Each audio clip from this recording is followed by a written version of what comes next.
Hello again, everyone. I am Chris Shera, and this is the Citizen Sports Weekly for Thursday, December 30th, 2021. Robert Harding, Justin Ritzel, the last show of 2021. Boy, this year flew by. Some things have changed and some things have not. So some of us had children, some of us gained a cat, some of us grew a beard. Grew a beard. Yeah. Yes. Yeah. Quite a team we have here.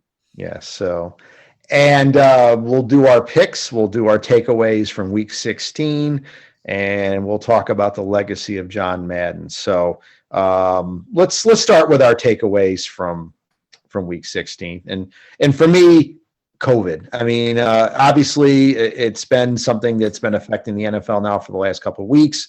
But I think you could say this week was the week where it had the biggest impact. Talking about the Saints, talking about the Colts now. Carson Wentz may be out on Sunday. It seems like every NFL team is dealing with COVID cases and players being affected and possibly games being affected. And of course, this is the worst time of the year for that with the playoffs 3 weeks away, that these COVID cases are going to affect who gets in the playoffs. And, you know, it's sad that it is going to have an impact, but that's unfortunately the way things go. So we'll see what happens the next couple of weeks. Maybe the surge is going to crest and things will be getting better, and this really won't be an issue. We know the NFL is changing the rules in regards to how long a player has to, I not say isolate, but just be not involved in team activities. 5 days used to be 10 days. That's a huge difference. So we'll see what happens with that. So, Robert, your takeaways from week 16. I know what they're going to be. I know what your takeaway is going to be. I know what it's going to be. Do you really? Yes, I do. Go ahead. No. Let's hear it. What is my takeaway? It's got to be your Buffalo Bills' huge victory over the New England Patriots. Has to be, right? Nah. You know that Bills are back on track. I think. You know they're. I think they found their game again. But that's not my takeaway. My takeaway is that you know the Chiefs with a convincing win over the Steelers. You know, they I think have reestablished themselves as the team to beat in the AFC. You know, and it's not just that game; it's a culmination of performances recently. You know, it looks like the offense is clicking again, which is a big deal for them because, you know, the team as a whole was slumping. I would say in the first third of the season, and then in the second third, I would say the defense started playing better, but the offense wasn't there. And now we're seeing down the stretch that all of those pieces have come together, and this Chiefs team is looking awfully dangerous again. That's not to say that they're unbeatable, because I think that they still have, you know, certainly some flaws that have been exposed, and, you know, they've benefited from playing, you know, the Raiders and the Steelers. These are, you know, 500 teams, not exactly the cream of the crop, but I think it's encouraging that they are taking it to those teams and not getting locked into these, you know, close battles or even losing them like we saw, you know, for part of this year and last year. So it looks like Mahomes is finding his game again. I don't think he's all the way back to MVP form. He shouldn't even be an MVP candidate, to be honest, just based on how he played for much of the season. But they're getting Tyreek Hill back involved, Travis Kelce. You know, they're getting him the ball, and the defense. I mean, the defense, you know, for much of the season has been, you know, the Chiefs' best unit. Steve Spagnuolo deserves a lot of credit for that. So, you know, as we head into the final stretch here, you know, I think the Chiefs, you know, they could lock up the number one seed, I believe, this week. But, you know, they're looking like you know, the road to the Super Bowl, at least from the AFC side, is going to go through Kansas City again. And as we've seen, you know, they're a dangerous team in the playoffs. If they can keep this going, they could be representing the AFC, you know, once again in the Super Bowl. Justin, your takeaways from week 16. Well, if Robert wants to talk about a team heading in the positive direction, I will talk about a team going in a negative direction. The Seattle Seahawks, who are without question, it's beneficial now, are going to miss the playoffs once again, only the second time since Russell Wilson became the starter in 2012 that Seattle will not make the playoffs. It's going to be the first time that they finish with a sub 500 record. And this is going to be a team that is going to have some possibly major transition going on this offseason. They're just, year in and year out, you kind of knew what you were going to get with the Seahawks. Maybe they haven't had the dominant teams like they did with the Legion of Boom, in 2013, 2014, when they went to the Super Bowl back-to-back years. But, as that team kind of evolved and became more of a Russell Wilson-centric team with a great offense, they were still good to at least compete for that division. And they've been by far the worst team in the NFC West this year. Obviously, Wilson's finger injury contributed great to that. But, at some point we're over, a month and a half removed from him coming back and playing. The excuse that he is still dealing with the effects of that injury, I think we're past that point. And you just need to recognize that, Russell Wilson, we gave him all these praise over the years of how great he's been, how electric of a quarterback he is. And really, we're talking a year and a half now of football from him that has been subpar. He had a terrible stretch in the second half of last season, which, as I've said before, cost me in my fantasy league last year, cost me a couple $100. So thanks a lot. And then this year, he had a couple good games to start the season, but then got hurt and just hasn't been that guy. And they lost to the Bears this weekend. The Bears. Okay, like that. I cannot say it plainly enough. They lost to the Chicago Bears this weekend. So they're a team that you could very reasonably look at and say, hey, we had this great run with Pete Carroll and Russell Wilson over the last 10 years, but it's time for a change. Pete Carroll is clearly he's just not a current day NFL head coach. He has a certain idea of how football should be played. But unfortunately for them, they haven't drafted well enough. They haven't built a deep enough roster to have that kind of deep defense and, ball control kind of running team. They just don't have the personnel. Pete Carroll's fighting an uphill battle. And I just think at some point you need to say, if you're the Seahawks, this ain't working. This mentality is not what's going to get it done. And on top of that, hey, we don't know if our quarterback wants to be here.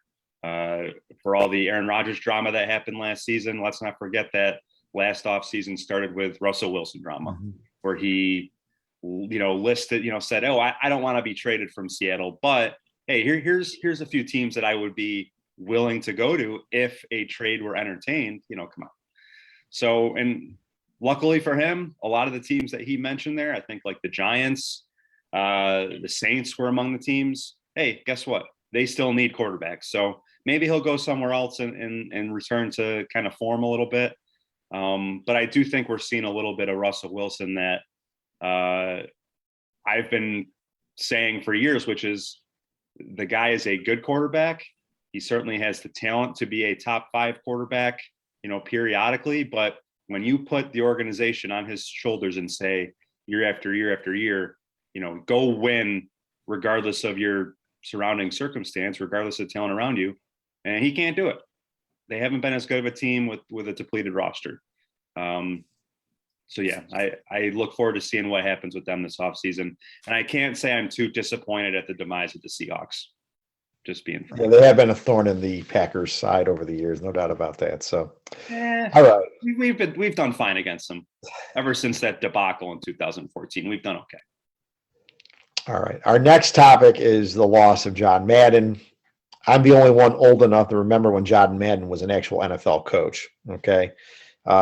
Believe me, one of my worst memories as a child was the Sea of Hands game, which ended the Dolphins dynasty back in the mid-'70s. So that being said, much respect for John Madden. I mean, he was a great football coach, a Hall of Fame football coach. It's too bad it took so long to get him into the Hall of Fame. But the guy coached 10 seasons and won 3/4 of his games, and that is the best winning percentage in NFL history.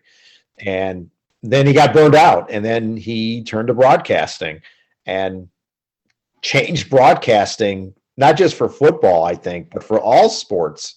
Changed it forever with the role of an analyst is, what we think of as an analyst. What should they be analyzing, and how they should be conveying that information, and basically taking a very complicated game like pro football and breaking it down and explaining it so the average Joe like us can understand it. And he did it in a super entertaining way. It's funny. I mean, seriously, this actually happened today. But when I was driving earlier, and I was talking about something with one of my daughters, and I said, "Boom!" It just came out of me, "Boom!" And that's the thing. I mean, John Madden had an impact on us in some of us, in the way that we actually talk, that we see something like boom, and the turducken and the buckets and all the little Maddenisms that we miss now, that we haven't seen in a long time. And with some announcers, some of that stuff becomes shtick. And I saw one analyst of John Madden talk about, like, some of it did become shtick in the later years, but I think the great ones can do some things, and they never get old. They don't turn into shtick, and they're still as good is in the last days as they were back in the original old days. So, John Madden was extraordinary as an analyst, and I won't talk a lot about it because this doesn't really impact me, you guys more, but the video game. Okay. I mean, I remember when the John Madden video game first came out, it was a computer game for Apple Macs, and slowly it turned into the video game that we saw on Sega Genesis and Nintendo, and then of course the later PS, the PlayStations, and of course the Xboxes. And it's a franchise that, when I was talking to my daughters the other day and I said, "Yeah, John Madden died," the first thing they said was, "Is that the video game?" Okay, so my daughters are 21 and 20, and that's what they think of when they hear the name Madden. They think of a video game. So it's a huge loss for the NFL, and it's a huge loss for football fans. I mean, it's hard to believe he's been gone for 12 years as an announcer. And he left an impact that will never be forgotten, no doubt about it. So, Justin, your thoughts on the passing of John Madden? Well, it's interesting timing that his passing came when it did, considering Fox just did that all Madden documentary that aired on Christmas Day. I didn't watch it live, but I watched part of it last night, actually, after I got home from work. And I thought it was funny. Just goes to show kind of how good Madden was and how desired he was by the TV networks when he basically was a free agent or whatever, and was free to sign with any of the networks for broadcasting. And he ends up landing with Fox, and he signed like a 4-year, $32 million contract, which, in today's day and age doesn't seem like that much for any job related to the NFL. But back then it was huge. So much so that he was paid more than the actual players in the game. Like he made more than Troy Aikman or, Joe Montana or whatever. Like that just goes to show how important a person he was for the NFL product, just as a broadcaster. And then like you said, as getting into the video games, which is where me as a 31-year-old, when I became interested in NFL football, that was my introduction. Is that I was a video game nerd growing up, and me and my little brother Jeffrey, we'd pop in Madden, and he just became synonymous with NFL for me through that. And then obviously as I grew as a legitimate football fan, he was a big part of that too. I do wonder, like this has kind of been discussed on a few podcasts I've listened to recently, is, Madden's been gone as a broadcaster for 13 years now. His last season was 2008. He was basically out of it right when social media started becoming kind of in its infancy. And I wonder if you could transport, 90s John Madden when he's at the peak of his powers as a broadcaster, and you put him in 2021, what do people think of him? Is he beloved in the same way that he is, as we reflect on his life today? And the cynical part of me says, no, he wouldn't be. I think we live in a society that is a little too self-serious. John Madden had a lighthearted approach to the game. Obviously, he was great at teaching the game, but I don't think people would connect with the Maddenisms, as Chris said, today as much as they did in the 90s when it just wasn't as serious. Everyone is so critical these days of each broadcaster. Like, I hear people every single week, they're criticizing Chris Collinsworth and Troy Aikman and, whoever about like misspeaking or having a differing opinion. And these guys are the best of the best right now at what they do. Same with Tony Romo. Romo, everyone loved Tony Romo when he first started a few years ago because he kind of had his thing of predicting plays and all that. And I think it's fair to say, maybe you guys disagree, but I think the shine on Tony Romo's kind of weakened a little bit. I don't think people, look forward to a Tony Romo broadcast as much now as they did only 4 years ago. So I just think that's a sign of the times, is that we just grow tired of people really quick. We get sick of people really quick. And I hate to say it, I just wonder if that same thing would happen to Madden. But him, Summerall calling games in the 90s with, Cowboys, Niners or Packers, Cowboys or whatever. That's just iconic stuff. I regularly put on YouTube just to watch them call, highlights from them calling games. There's nothing like it. Yeah. Robert, your thoughts on John Madden? Well, I think when you talk about John Madden, you're talking about one of the few people who can say that they really, I think, transformed the NFL and really have really led the NFL to where it is today. I'm sure that some knucklehead out there will give Roger Goodell credit or Paul Tagliabue. I don't care about commissioners; they're puppets for the owners. Guys like John Madden, whether it's through announcing, his coaching career, and the success he had there, and then getting into announcing, and the success of the video game.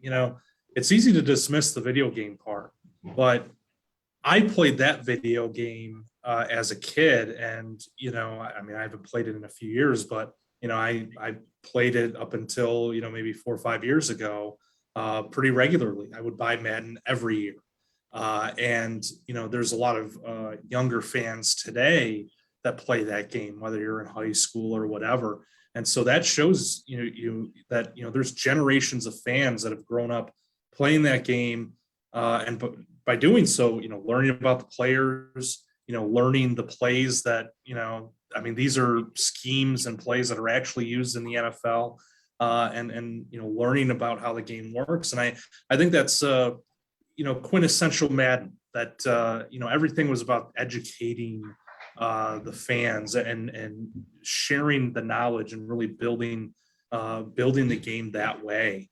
And I do agree with Justin to a point that social media, I think, would have been a little bit harsh at times, but I do think that Madden's personality was a lot different than some of these other guys. I think the shine on Romo's worn off because Romo is now, I think he's got a big head. He's out there doing Corona ads, and now you can get Romo in your ear and all that other crap. And, Madden played it up too, but, he came across as an everyman, and, Romo's a pro athlete, he is who he is, but Madden just appealed, I think, to everybody. He was a blue collar type guy. And, coached the Raiders, for God's sake. That kind of tells you all you need to know about John Madden. So, I miss the all Madden teams because I always love to see who he viewed as, kind of the best of the best out there using his own metrics. And I just think that, the way that he approached announcing and, he lent his name to the video game, that helped bring a lot of fans along. And I think it's a it might seem silly to argue this, but I think it really is a big reason why the NFL is as popular as today. And yes, you can attribute that to some other people. You can attribute that to certain players, maybe some coaches, maybe a few owners. But John Madden's name belongs in that category too, because without him, whether it's the video game, whether it's how he handled the TV duties, the NFL's where it is, at least in part because of his work. Yeah. So I mean, no. I'll just finish up, Chris. The timing. Ritz mentioned the documentary. I whenever I saw the promos for that, I was like, something wrong with John Madden.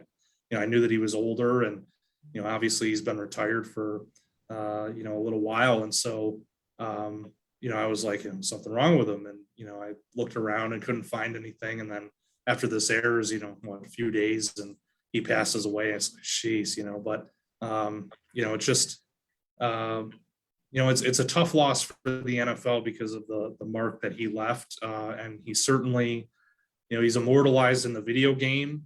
Some of the NFL film stuff, I used to watch that as a kid, him coaching the Raiders and his successes there. I mean, he's just, one of a kind. He certainly left his mark on the game. That's for sure. Yeah. Now, John Madden was an offensive lineman when he played, and he always had that mentality as a broadcaster. He definitely had that, I don't want to use the word blue collar, but I mean, he had that like you said, Robert, every man mentality. And, I'll tell you, I remember John Madden hawked everything. I remember, like, tough acting Tinactin and Ramada Inns. I mean, there wasn't an endorsement that John Madden didn't do. Trust me, he did a ton of endorsements, made a lot of money from it, and good. God bless him. Hey, man, that's America. You can make money off your name. Go for it. If someone wants to pay me to endorse something, I'm open to all offers. Yeah, and let's not forget that one of the kind of interesting facts about Madden is that here's a guy that called games really all across the country, and he didn't fly. And the the reason for that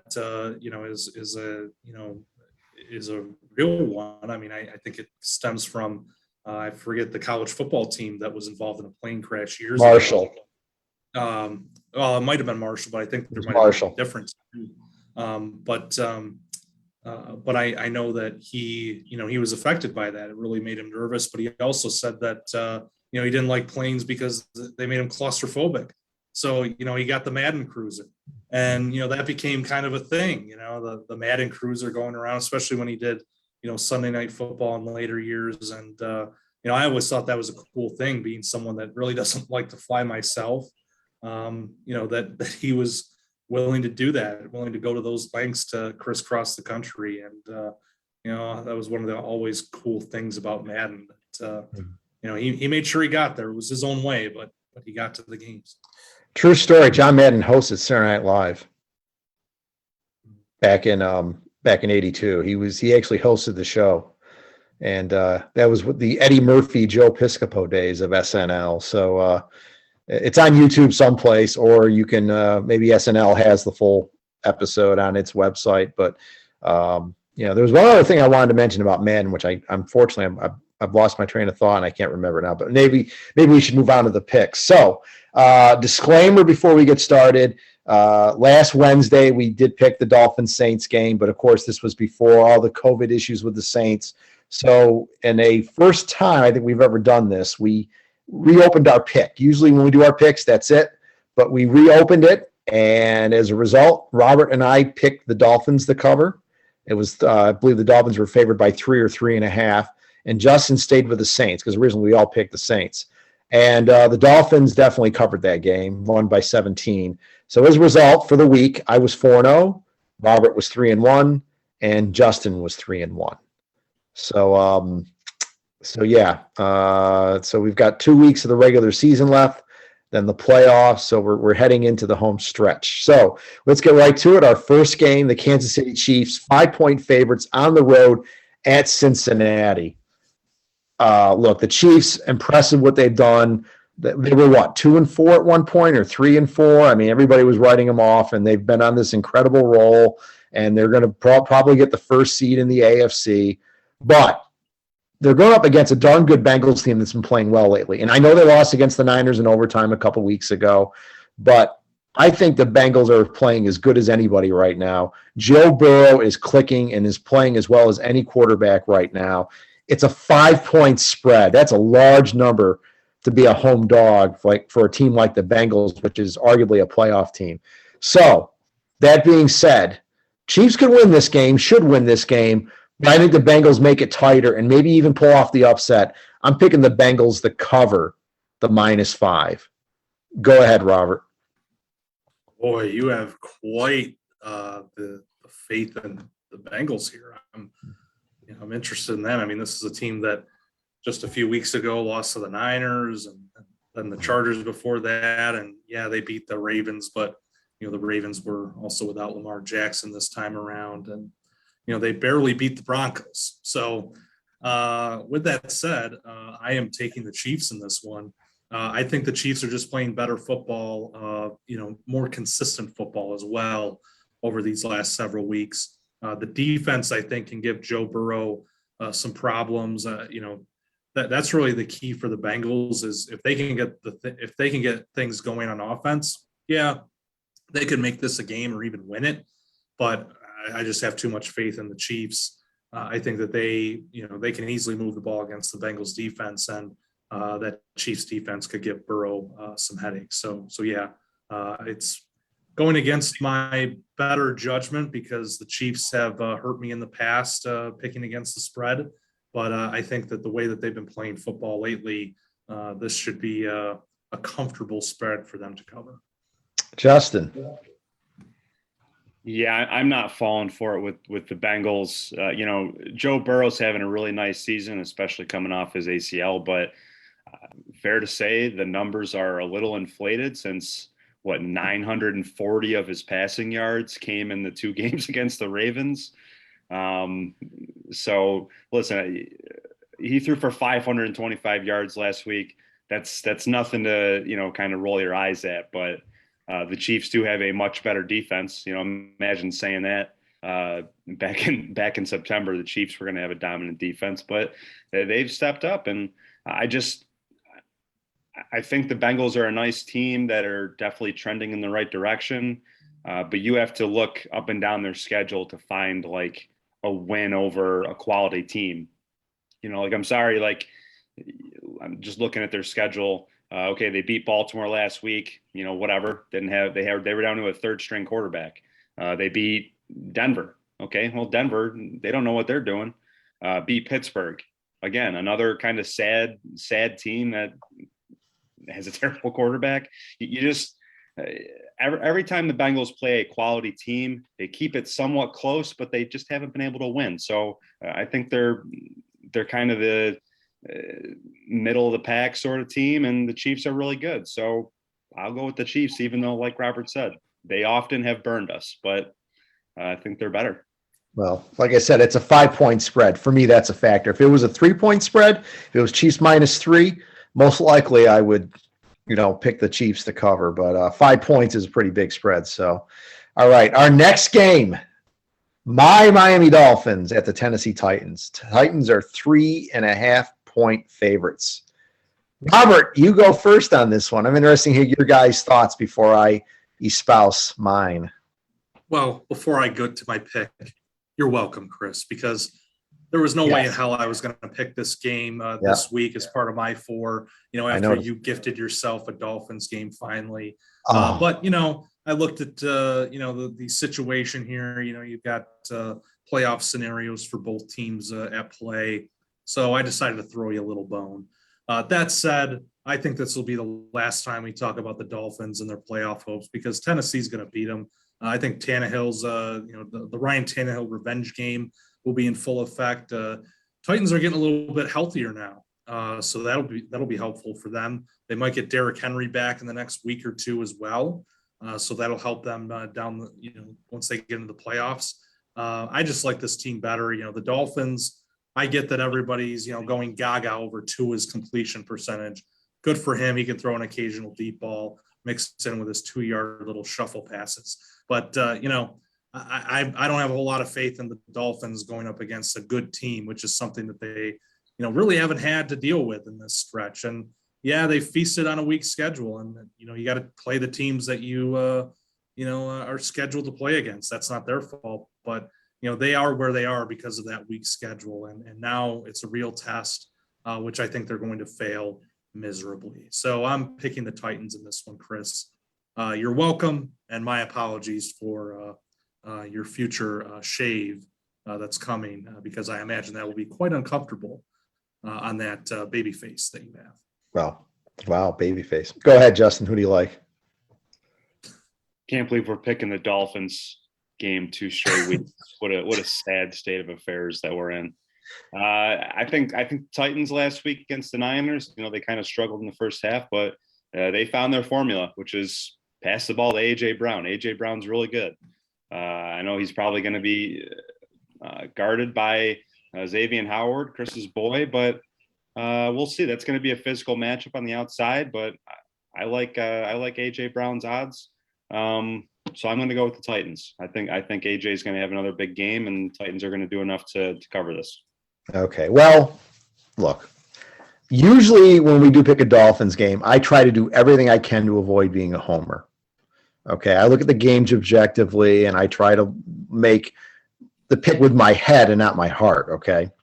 So I looked at this game. There's a number that stands out to me. It's the number 45. There's 2 things about this number. 45 is the number of sacks the Dolphins have for the season. They lead the NFL in sacks, and they've had 33 of those over the 7-game winning streak. 45 is also the number of sacks the Titans have allowed, which is, I believe, 3rd most in the NFL. Okay? And, I understand Tannehill's downplaying this. I get it. And I know he wants to play his butt off against the Dolphins because they traded him to the Titans. I get that. But I'm telling you, that Miami defense, and you can make jokes, Robert, they did it against the Saints, whatever, 4th-string quarterback, whatever. They get to the quarterback, okay? They've gotten to the quarterback the last 7 weeks. And Ryan Tannehill, one thing I remember on him when he played for the Dolphins is he does not handle pressure that well, okay? I can remember a game against the Bengals a few years ago where he got caught up in the rush. They blitzed him, and the ball came out, and it was not pretty.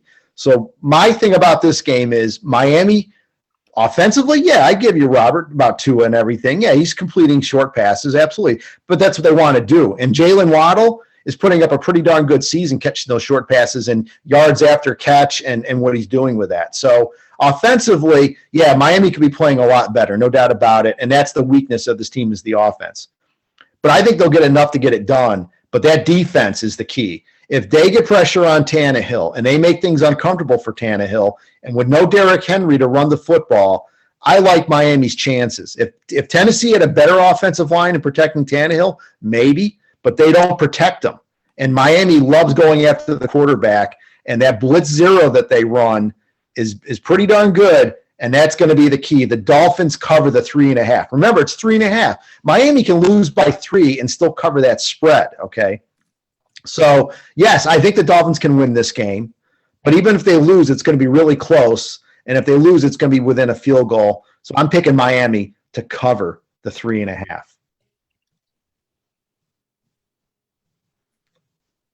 Bye-bye beard. That's all I have to say.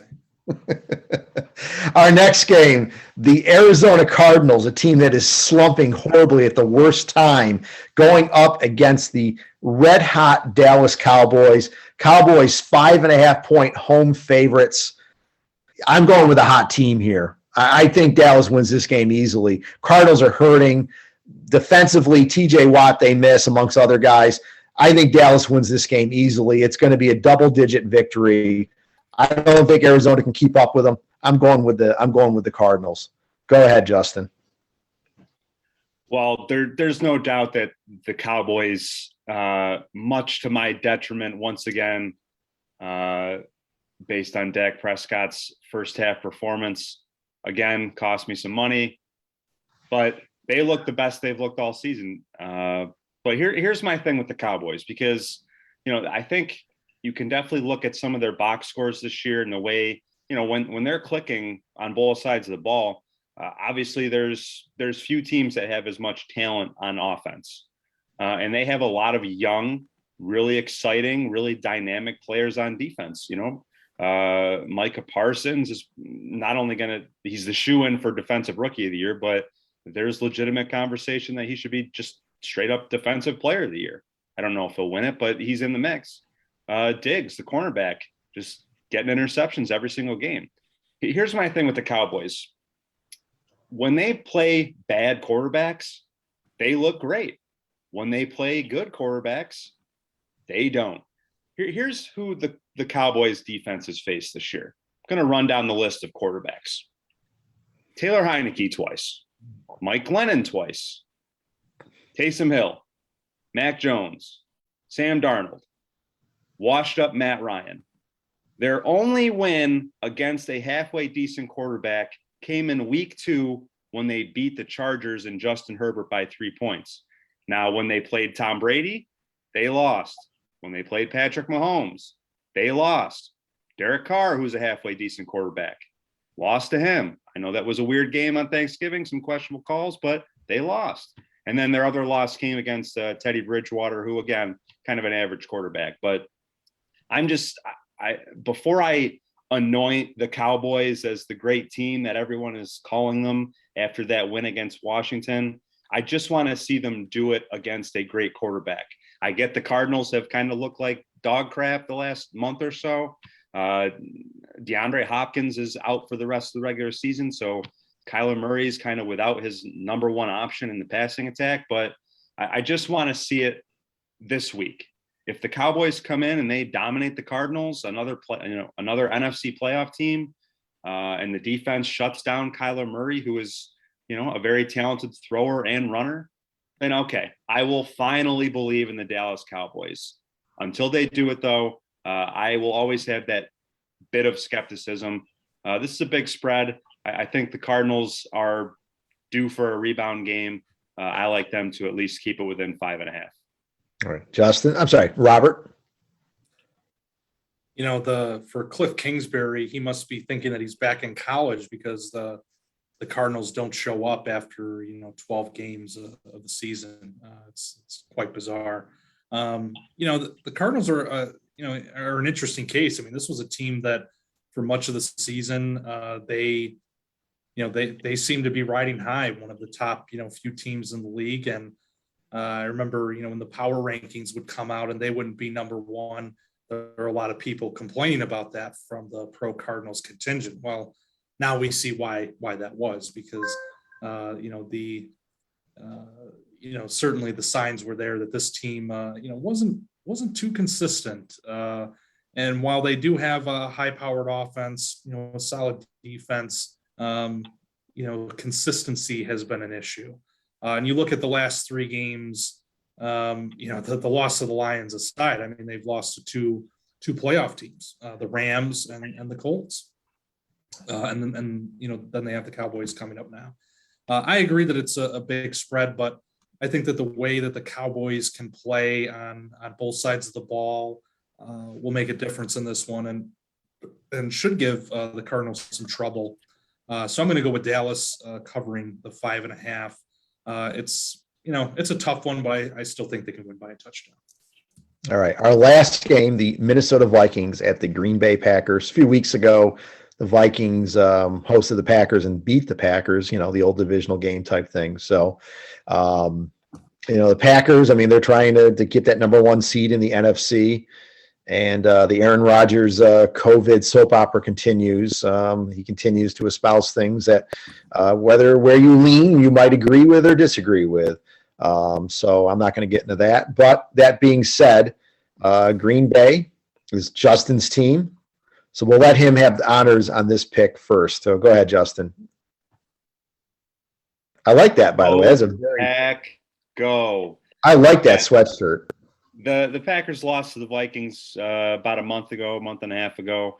It was really, though, it was a 3-point loss. The Vikings kicked like a 20-yard field goal at the horn to win it. That was the first time this year that, even though they lost, the Packers offense looked like the best offense in football, which they were last year. They kind of been meandering through this entire 2021 season. They've had a lot of guys in and out of the lineup, as has every NFL team. But it was the first time when Rodgers really looked like, oh, he's locked in. This team can score, and they can score in bunches. And Yeah, they need this game because Dallas is right on their heels, even though I picked against them in the last game.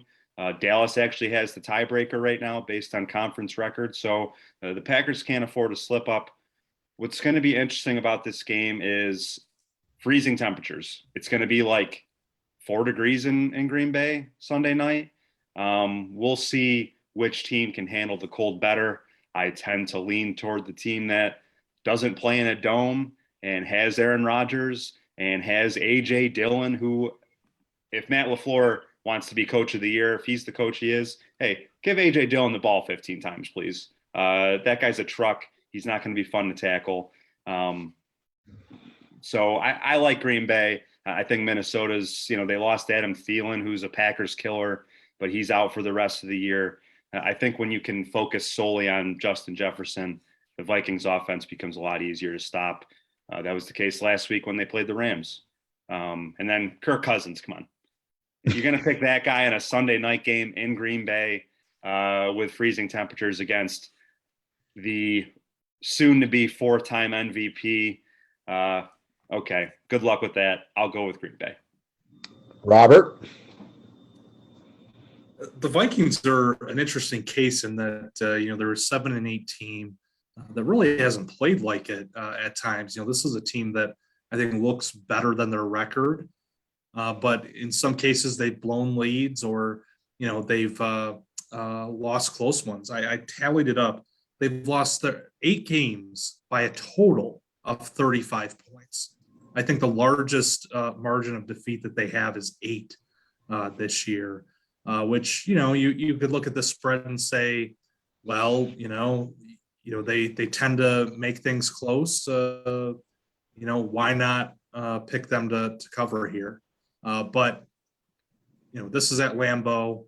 It's not in the friendly confines of that dome in Minneapolis. This is in Green Bay, in the cold, in December. Well, it won't be December by then. It'll be January. But in winter, I'll put it that way. I think the Packers can win this. Packers are just a much better team. I think that they've started to find their groove here in the last couple of weeks, especially on offense. Rodgers is clicking. You've got Devontae Adams there. You have a 2-headed monster at running back. To Ritz's point, A.J. Dillon is a truck. Give him the ball, and he's a workhorse. He'll be able to get things going for you. And Aaron Jones is a bit of a two-way threat for the Packers. And then the Packers defense has played pretty well this year, which I think will make a difference in this one. No, I mean, come on, they certainly against the Vikings they didn't look the best, but for much of the year they've played pretty good football and have made plays against teams that have made the difference. So yeah, with the Packers at home, I'm going to take them to cover in this one. Like I said, the Vikings could make it close, but I think that this will be the rare game this year where things fall apart for the Vikings and Kirk Cousins. Well, all I've got to say is divisional game, cold weather game for a team that plays indoors, So I'm going with the Packers to cover. To me, this is the easiest game of the week. Aaron Rodgers, he knows that this could be the last year in Green Bay. He wants that home field for the NFC Championship game. He knows that he had a golden opportunity last year and let it slip through his fingers to the Buccaneers. He's not going to let that happen again. So I easily take Green Bay to pick and cover the 6.5 this week. So, all right. Anything else you guys want? All agree on one thing. We definitely enjoy Maddenisms more than Shearer-isms.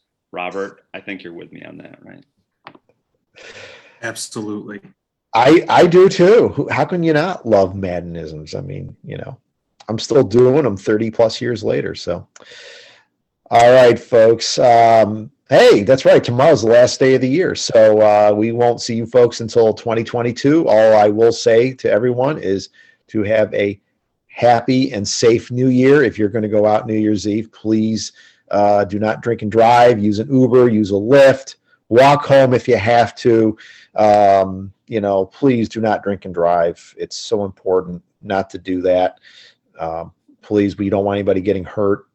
And like I said, with ride sharing nowadays, there is no reason for DWI. Please use alternative methods. If you're going to drink too much, please don't drive. So everyone, have a happy new year, and I guess we'll see you next year.